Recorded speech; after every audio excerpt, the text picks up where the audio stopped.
All right, so Wednesday night was the last time that we were in 2 Samuel. Remember that where we have gotten to at this point in chapter 19, obviously Absalom's rebellion has been put down. The big focus that we looked at Wednesday night, how is David going to respond to Absalom's death? Well, as we saw with any type of father-son relationship, a lot of times, sometimes, even though a child can do something that is very cruel, and obviously with Absalom, of course, rebelling against his father and trying to take the throne from him, was a very cruel thing to do, but yet the father and son relationship, David, of course, was greatly concerned about what would happen to Absalom, which we know, of course, through the commands of Joab, Absalom is put to death.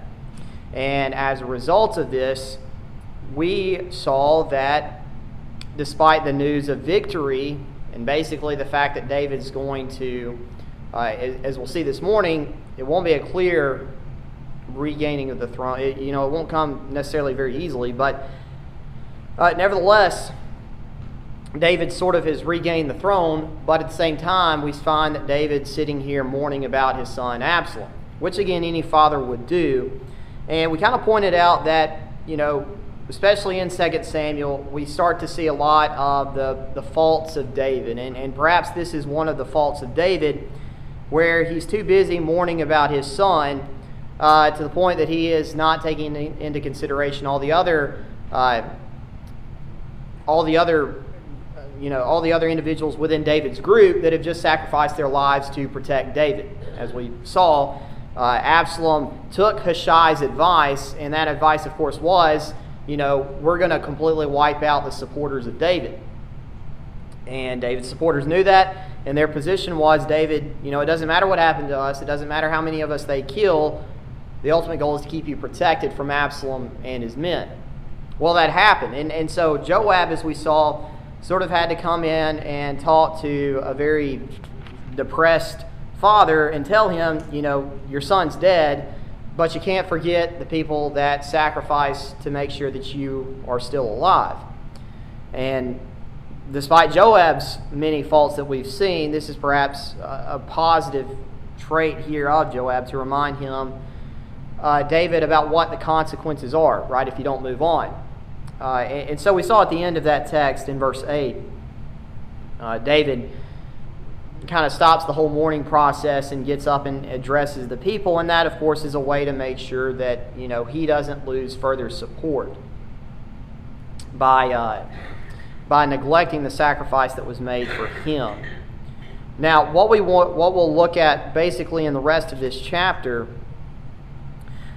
is, and sort of into the next chapter as well, we'll see that it's not so easy now for David to reign as king, sort of post Absalom's rebellion, as we see. And it really begins when David makes his way back to Jerusalem, where we're going to pick up in verse 9, and it's really going to continue on into chapter 20. Things are not going to necessarily be as easy for David now that Absalom has shown that you can revolt against David. So let's begin 2 Samuel chapter 19, beginning in verse 9. Now all the people were in a dispute throughout all the tribes of Israel, saying, "The king saved us from the hand of our enemies. He delivered us from the hand of the Philistines, and now he has fled from the land because of Absalom. But Absalom, who we anointed over us, is died in battle. Now therefore, why do you say nothing about bringing back the king?" Now what's going on here is that the tribes of Israel, and again, this is going to be basically a reference to those that had supported Absalom. Basically what happens here is they kind of wake up to their senses, right? They put Absalom in charge of the throne because they looked at Absalom as, this is God's right-hand man. He's the Lord's anointed. Well, now that he has died, that's obviously been proven to be false. And so the people are, in a way, in verses 9 and 10, they're sort of wising up, right? Remember what David has done for us, right? He saved us from the hand of enemies, right? And he's done that numerous times, whether that was while he was a king, whether that was before he was a king. Again, he delivered us from the hand of the Philistines, most notably again from Goliath in 1 Samuel chapter 17. And so this man that had done a lot for us, well, now we have driven him out of the land because we supported Absalom. So they come to the recognition that, their decision was not necessarily, their new decision or their new replacement was not as good as the old. Sometimes you may, if you buy, appliances within your home or something like that, the expectation is this new appliance is going to work really well. And sometimes it does, but you probably had a situation where you've bought a new washing machine and it's got maybe a defect to it, or you don't necessarily know how it completely works, and you realize that the old washing machine, despite its faults, was still a better option than the new one. That's kind of what the people have recognized here. David was a much better option than Absalom in the first place, and so we need to go back and welcome him back to the throne. So, again, the question then being in verse 10, now therefore, why do you say nothing about bringing back the king? Right? So this question about what do we do about the throne, the people of Israel, the former supporters of Absalom, come to the easy recognition. Now they dispute, obviously, in verse 9, so this takes a little while to sort of flesh out, but they ultimately come to the decision, right, the best alternative, or the best option now is bring back David because of all the good things he had done for us. Now, of course, that might surprise us, right? Again, these are the people that supported Absalom. These are the people that didn't like David. And notice that they are the quickest to come to the decision to bring David back, at least from our understanding of the text. Now, what becomes interesting is, what is the response of David's own tribe? And that's verses 11 down through verse 14. All right, so verse 11. So King David sent to Zadok and Abiathar the priest, saying, speak to the elders of Judah, saying, why are you the last to bring the king back to his house, since the words of all Israel have come to the king, to his very house? You are my brethren, you are my bone and my flesh. Why then are you the last to bring back the king? Now, again, this is interesting because we know that David is of the tribe of Judah, right?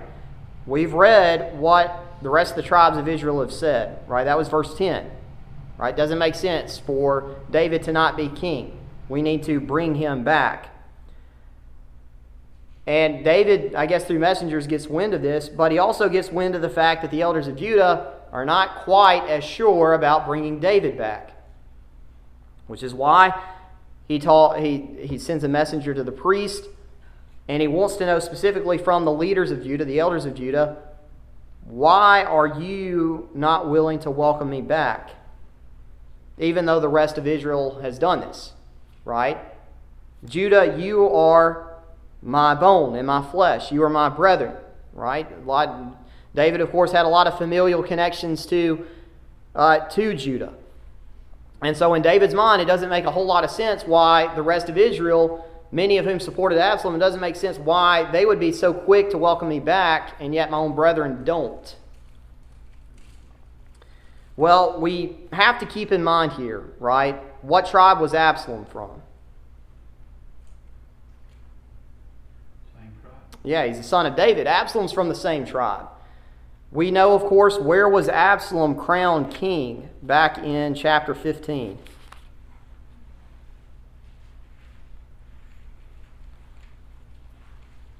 Verses 9 and 10 will help you out. Hebron.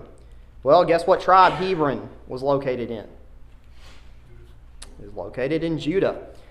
And so we have to keep in mind, David is talking to his brethren, but we also have to keep in mind that Absalom was his son, right? Absalom had the same familial connections to the people in the tribe of Judah as David did. We have to keep in mind that it was in Hebron where Absalom was first crowned as king, much like David was back at the very beginning of the book of 2 Samuel. And so the overall point is, why does it take so long for the tribe of Judah to sort of come around to accepting David? Well, we have to keep in mind that Absalom was also of the tribe of Judah. Could have been that there were some very split parties about Absalom and David, and sometimes these split parties could have happened because of those family connections, those relative connections. You may have been in a dispute with concerning a family member, and a lot of times when families take sides, things can get very, very heated. I know Dad told about a story. He probably could elaborate on that more, about a husband and a wife that didn't get along, and that was turned into a very heated dispute that sort of he had to get involved in. But sometimes when you have quarrels among family members, that can certainly lead to a lot of problems. But David's point again, like what the people of Israel should consider, right? I am the better option. That's sort of the same recognition that the people in Acts chapter 2, when you think about it, had to come to, right? Remember that when Peter preached, Peter was very direct. You have crucified Jesus. When you think about those people standing in the audience that perhaps played a role in the releasing of Barabbas, who was, again, a murderer, there were probably people in that audience thinking about that decision they made and said, we made a really bad decision letting Barabbas go and letting Jesus be crucified on the cross. And that was that's an occasion where, we made a bad decision about a person. That's the same thing that the people of Israel, and really what David's trying to do with the people of Judah to get them to realize, right? You chose the poor alternative. Obviously, because I'm alive and he's dead. Why are you last to bring back the king? All right, so David specifically addresses Judah. But now verses 13 and 14 are very important too, in terms of David trying to regain the trust of Israel and talking about the entirety of Israel. And say to Amasa, are you not my bone and my flesh? God do so to me, and more also, if you are not commander of the army before me continually in place of Joab. All right, so who is Amasa? We briefly mentioned him before. Is he a nephew of David? I believe so. Yeah, that's the are you not my bone and my flesh? So yes, he is related to David. I'd have to double check about nephew. Do you remember what his position was?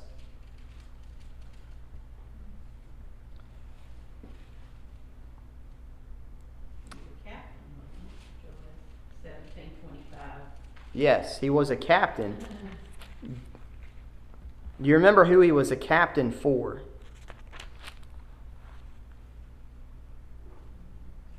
$17.25 will help you out there too.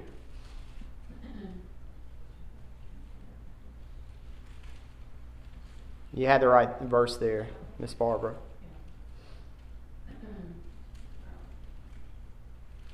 $17.25.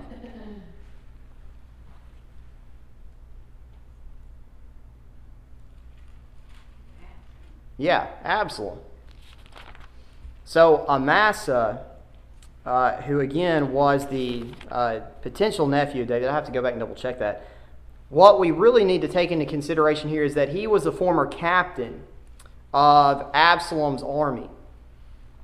Now, why would he replace Joab with Amasa? Joab killed his son. Well, Joab killed his son, right? Yeah, I mean, obviously that's part of it, and Joab's going to kind of hold that against him apparently, because David and Joab, especially towards the end of his life, are not going to get along at all. What would be another good reason of putting Amasa as the commander of the army, if you're thinking about this from David's perspective? That's it. Regain trust, unite Israel, right? When you talk about how is David going to deal with Absalom's rebellion, David could have taken the position, those people that supported Absalom, we're going to have them killed because they're traitors to Israel. But the alternative that David takes is to show mercy.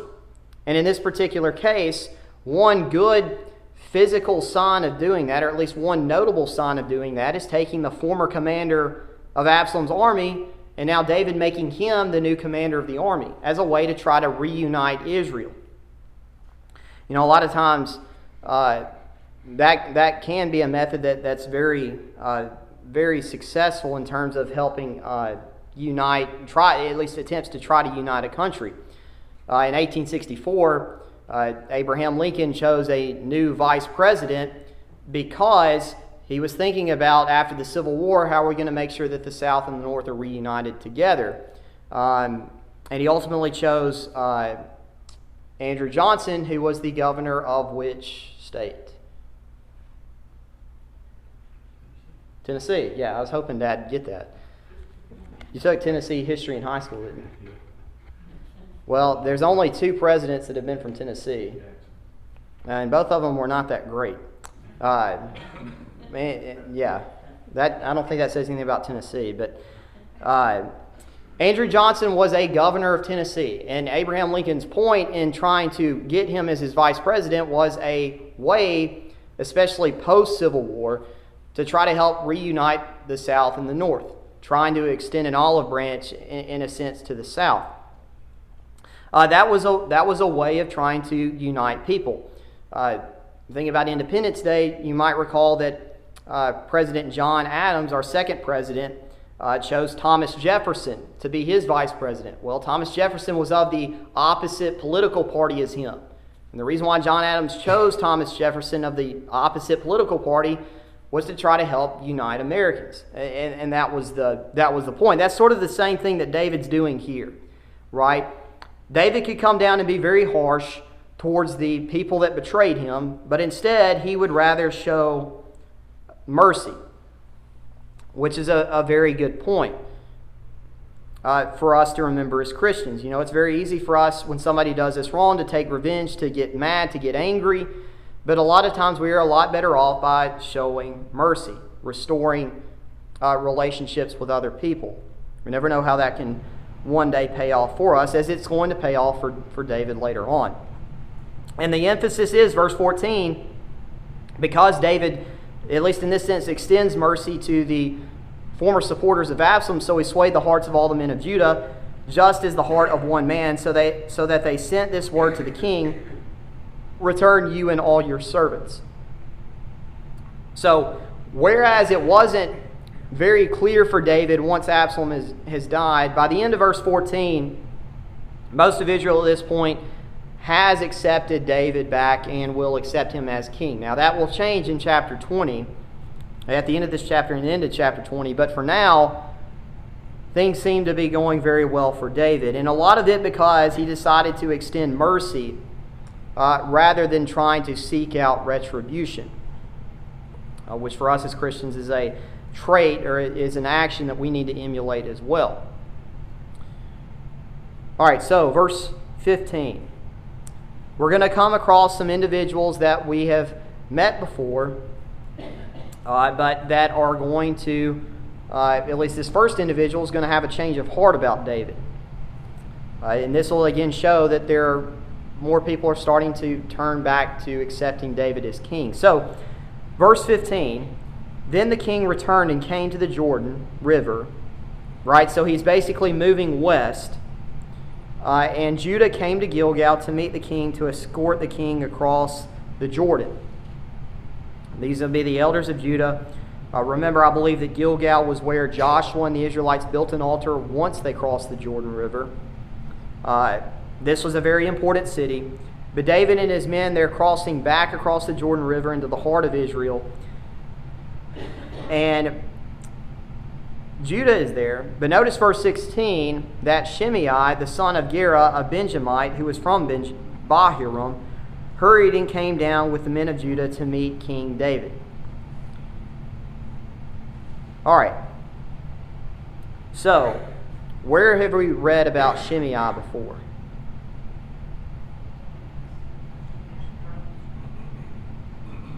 He was the one that what? Yeah. Right?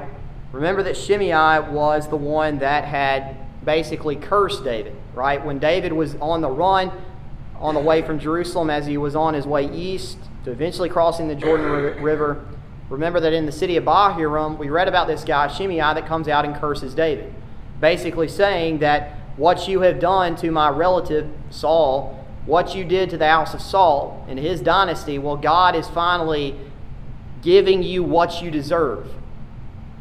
And for that reason, David, that's why you are on the run, because God's punishing you. And remember that David in that moment, responded to his own men that were very angry at Shimei, basically by saying, well, again, this may be my punishment from God, being on the run. But whatever happens, whether I die in captivity, whether I come back, right, God's going to be in control of that. Well, now Shimei has a change of heart, right? Because now he recognizes that, David hasn't been killed. This is obviously not God's punishment necessarily on, at least, God wasn't going to punish David with death at this point. So Shimei has a change of heart. He comes with the people of Judah. In verse 17, there were 1,000 men of Benjamin with him, and Ziba, the servant of the house of Saul, and his 15 sons, and his 20 servants with him, and they went over the Jordan before the king. And then a ferry boat went across to carry over the king's household and to do what he thought good. Which, again, this would be a reference to, maybe David and his wife and kids, his possessions, things like that. It took a little bit longer to get them across the Jordan River. Now, here's the response from Shimei. Now Shimei, the son of Gera, fell down before the king when he had crossed the Jordan. Then he said to the king, "Do not let my lord impute iniquity to me, or remember what wrong your servant did on the day that my lord the king left Jerusalem, that the king should take it to heart. For I, your servant, know that I have sinned. Therefore here am I, the first to come today of all the house of Joseph, to go down to meet my lord the king."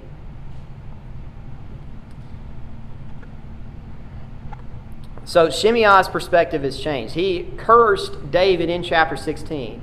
But now that David has successfully returned, Shimei's response is, David, I want your forgiveness. I have sinned, therefore here I am, the first to come today of all the house of Joseph, to go down to meet my lord the king. The house of Joseph here is probably a reference to the other tribes of Israel outside of Judah, which later on in the prophets, Joseph's son Ephraim would be used to make the same reference or the same indication. But the point is, Shimei at least feels bad enough about what he has done, and his point is, David, outside of the people of Judah, I'm the first from outside of Judah to come down here to welcome you back because I want your forgiveness. I was wrong, was his point. And David, of course, just like with the people of Israel that specifically rebelled against him, he has a decision to make, right? What do we do about Shimei? Do we forgive him, or do we sort of restore or give back to him what he wished on me? Well, verse 21, Abishai, again another nephew of David, right? The son of Zeruiah answered and said, "Shall not Shimei be put to death for this, because he cursed the Lord's anointed?" Well, here's David's response again. David said, "What have I to do with you, you sons of Zeruiah, that you should be adversaries to me today? Shall any man be put to death today in Israel? For do I not know that today I am king over Israel?" Therefore the king said to Shimei, "You shall not die." And the king swore to him. And so Abishai, the nephew of David, simply wants Shimei to be killed. But like with Amasa, David's response is, this is a time in which we need to show mercy rather than to seek out retribution. And that's exactly what he does. David, of course, notices that this is a day that should be a day of at least rejoicing for him, right? It's a day of what we might call solidarity, right? The tribes of Israel, Judah themselves, they've all come to the decision that we have come and we will welcome the king back. And not only have they made this decision, Shimei, the man that has cursed me, that said all those awful things about me and perhaps my relationship with God when I was on the run, he has come now and has asked for forgiveness. And David's point is, this is a day of great news. Why should I put this man to death? Because now he even acknowledges and wants me back as king, as evidenced by him. And notice those 1,000 men of Benjamin, Ziba, who had been loyal to David. All of them are there to welcome him back. That, of course, being a sign that Israel is unified at this point behind David. So why mess up a good thing is David's point. We're going to show mercy to him rather than to seek retribution. And David's point and David's perspective on this is very clear, and I think it sort of contrasts in a lot of ways with the attitude of the older brother in the parable of the prodigal son, right?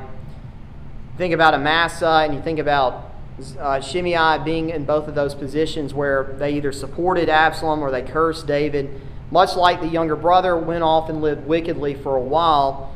And David, rather than being the older brother in that parable who, despite their willingness to repent, could not forgive what they had done, David, on the other hand, was willing to forgive them, to make Amasa captain, to allow Shimei basically to live despite cursing the Lord's anointed. And you remember that Jesus' point within the parable of the prodigal son dealt with the Pharisees who looked down on those publicans and sinners that were there to hear Jesus teach and preach. And Jesus' point is that because of their attitude, much like that older brother, whereas they want to repent, they want to be forgiven by God, the attitude of the Pharisees would have been a turnoff to them as they were trying to repent.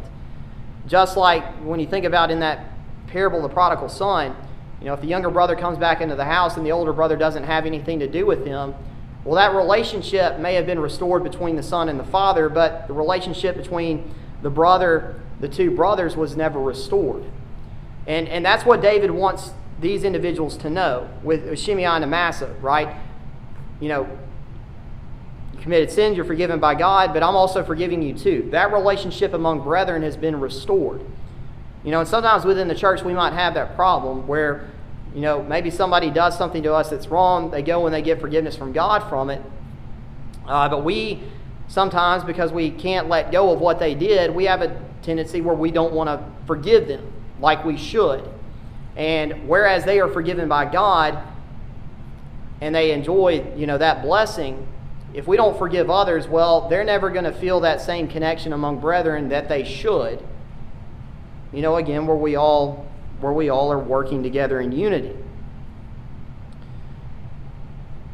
David understood that principle, right? It's not just these men getting forgiveness from God, but I also have to forgive them as well because I want to repair that relationship with those that hurt me, just as Christians should as well, especially among other fellow Christians. When we have faults with one another, we have to be willing to forgive one another to repair that relationship because it's going to be to our benefit.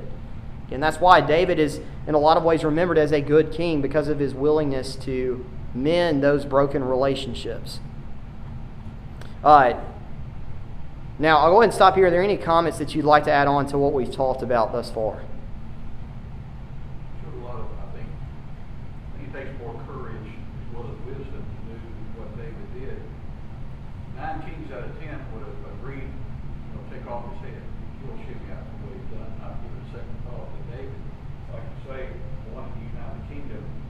I think it shows a lot more courage to restrain that emotion of getting even, or go ahead and get even. It shows a lot about David's character. Yeah, absolutely. And David could have used the excuse, well, this wasn't really my idea, it was Abishai's idea. He's the one that suggested it. Remember that Saul had that problem, right? The people of Israel with the offspring, with the animals of Amalek back in 1 Samuel 15, right? Saul put all the blame on the people made me do this. Well, David, again, shows courage by doing essentially what was not popular perhaps within his own household, showing mercy to these individuals. Well, now verse 24, and we won't get through all this today, but we will circle back to this next time. Verse 24, here comes the son of Saul. Now, this is also important within this, right, to keep in mind. right? So it's not just Israel and Judah, but also the household of Saul through Shimei and now through Mephibosheth. They're also accepting David back as king, right? And that's very important. Absalom's rebellion has been put down. So when David's regaining the loyalty of Israel, he's also regaining the loyalty of the house of Saul. Or at least they're making their intentions very clear towards David. Verse 24, Mephibosheth, the son of Saul, came to meet the king, and he had not cared for his feet, nor trimmed his mustache, nor washed his clothes, from the day the king departed until the day he returned in peace. So it was, when he had come to Jerusalem to meet the king, that the king said to him, "Why did you not go with me, Mephibosheth?" Now, verse 24 is probably a sight that we don't like to picture, but it's a picture of a man that had not taken care of his physical body at all, basically, right? He hasn't washed his feet, he hasn't shaved, his clothes are dirty, probably smells very bad. Now, why do you think that could have been the case? A sign of sorrow.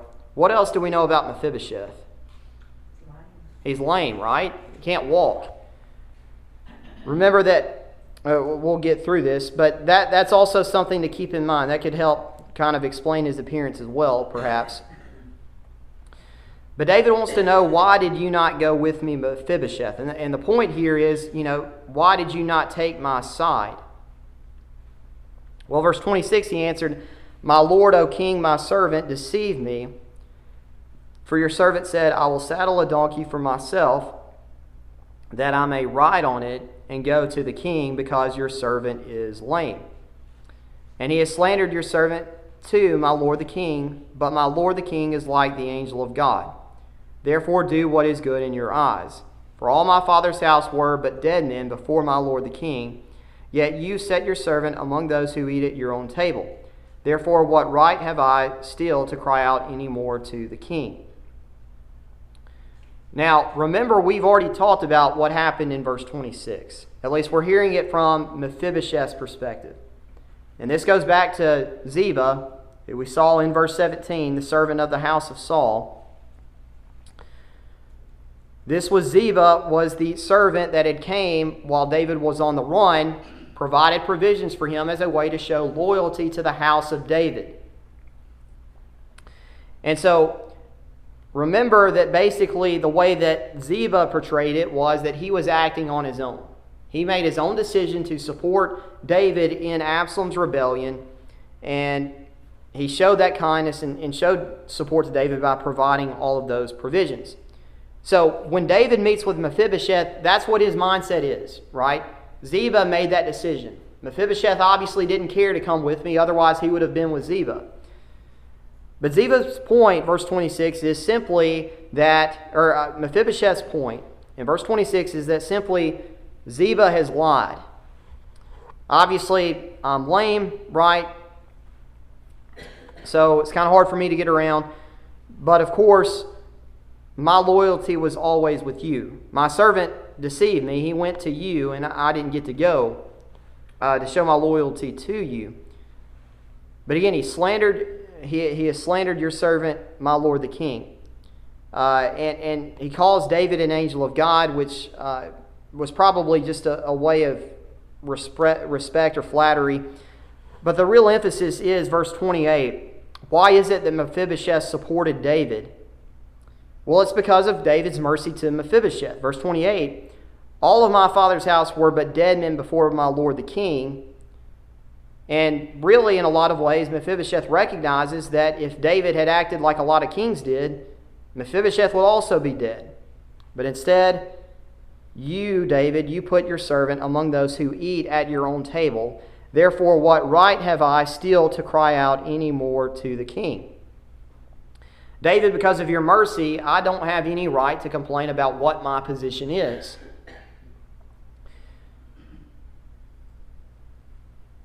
And we'll pick up in verse 29 next week. But the final thing that I'll mention is, again, some that might have still supported Saul's house, Mephibosheth being the last relative, last son of Saul, still in existence. we have to keep in mind here that this mercy that David has showed, in a lot of ways, probably motivated the people of Benjamin to support David. The kindness that he showed paid off. And to me, that's the overall theme. I know we've talked about in other portions of 1 and 2 Samuel, but the overall theme here, at least in this section, is the positive qualities and the positive results of when people are willing to show mercy rather than seek out retribution. Because David has all of these supporters coming down in large part because of his willingness to show mercy. And that's where we're going to leave off. Are there any final comments before we draw to a close? Yeah, I think so. It'll be a week from Wednesday before we'll come back to this. I'll be at Highway 15 next week. If there are no other comments, thank you for your time and thank you for your attention this morning.